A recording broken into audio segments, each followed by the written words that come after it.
Want to keep your Instagram activity private? In this video, I'll show you how to turn off your last seen status. Hello everyone, I'm Jasmine from One Stop Solution, and today I'll walk you through the process of how to turn off last seen on Instagram. It's pretty simple and quick, so let's get started with the video. Start by opening the Instagram app on a device and ensure you are logged into your account. Tap on the profile icon located at the bottom right of the screen. This will take you to your personal profile page. Once you are on your profile page, tap the three horizontal lines in the top right corner to open the menu. Scroll to the menu and look for the message and story replies option.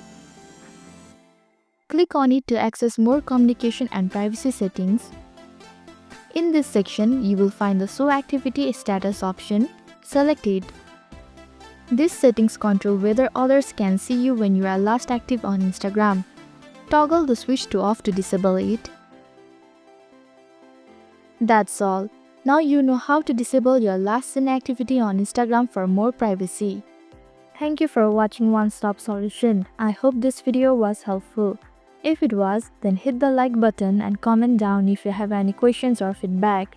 Also, if you are new to our channel, please subscribe and hit the bell icon so that you don't miss our upcoming videos.